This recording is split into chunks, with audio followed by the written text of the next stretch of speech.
ซุงคาเมื่อนั้นก็ติมาเฮ็ดแหนผักจอนค่ะเมื่อนั้นก็ติเฮ็ดผักกำจอนจอใส่ถั่วยาวก็ตั้ง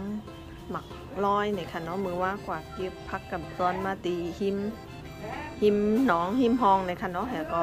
ติมาจอกินเนี่ยค่ะเนาะผักกำจอนจะได้ก็ติเป็นผักกำจอนหนองเนี่ยค่ะเนาะจอกินหวานค่ะเพราะว่าโคกินเบาหวานเนี่ยค่ะเนาะแล้วก็ไล่บ้าผักอันนี้จะเป็นผักแป้งเนี่ยค่ะเนาะผักแป้งผักแตงเหมือนผักแป้งเนี่ยค่ะโยแล้วก็อันนี้ก็เขาเตะเอาไว้เฮ็ดผักดังเมี่ยวค่ะเนาะแล้วก็อันนี้ทำผักกับเจ้าในเขาเตะมาจอกินค่ะแห่อันนี้มันเตะมีมักน้อยทั้งถั่วผักยาวแล้วก็ผักกับจอนเนี่ยค่ะเนาะแต่ใส่มะเขือเจ้าในก็ไรเนี่ยค่ะเนาะเมื่อได้ใส่3เมี่ยวกล้วยเนี่ยค่ะเนาะออกขากับในทำมาจอกันค่ะออกขากับในเขาก็เตะตังน้ำเยอะก็ใส่หมักแกงเนี่ยค่ะเนาะกูก็หมักแกงในก็อยากไว้ใส่น้ำเนี่ยค่ะเนาะกูต้องส้มเนี่ยค่ะพอใส่น้ำเนี่ยมันส้มเป็นในเตะแม่หยาบเนี่ยค่ะเนาะ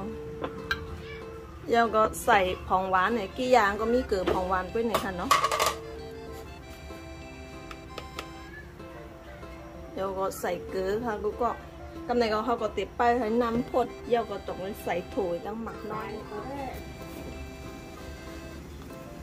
ออกค่ะกำในน้ำเลือดพดมาหน่อยเริ่มพดมากำในเขาก็ติดใส่ถั่วตั้งหมักน้อยก่อนเลยค่ะเนาะกูก็ลืมลาดแปดหมักน้อยเนี่ยก็เขาหลูล่างเป็นป่วยเนี่ย200ซอยเนี่ยค่ะเนาะว่าเขาซอยให้เขาก่อนล่างเนี่ยมันตีเหนียวค่ะเนาะน้ำตียืดค่ะเนาะเอาล่างเนี่ยก็เอามาซอยค่ะกำในเขาก็ตีต้ม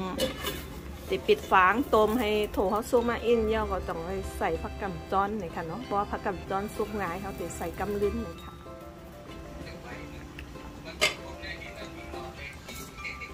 ค่ะในมันเริ่มซุกมาอินเอากำเนิดก็ติดใส่ผักกำจ้อนเลยค่ะน้องก็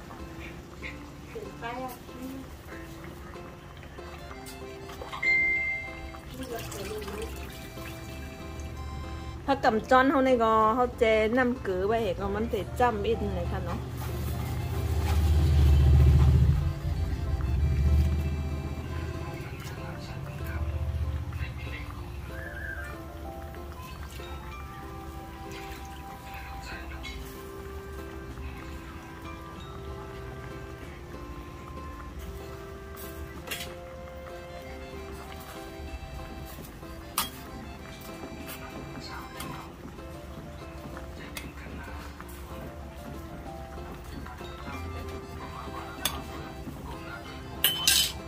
กำเนิดเขาก็ปิดฝาไว้ค่ะ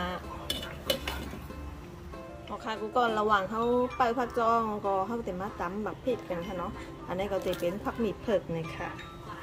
แล้วก็ใส่หมักพริกค่ะกูก็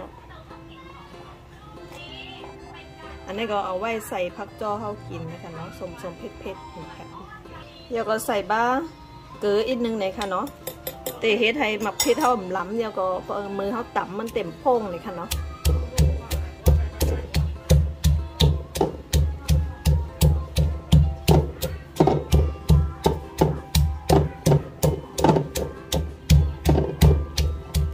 ง่ายก็แล้วไหนค่ะเนาะหลวกอ่อนแห้งค่ะกำในเขามาตุ้ยผักจอเขาไหนค่ะนี่สีก็เป็นแล้วไหนค่ะเนาะกูก็มันซุกแล้วไหนค่ะเนาะกำในก็ปิดไฟโป่งแล้วไหนค่ะกูก็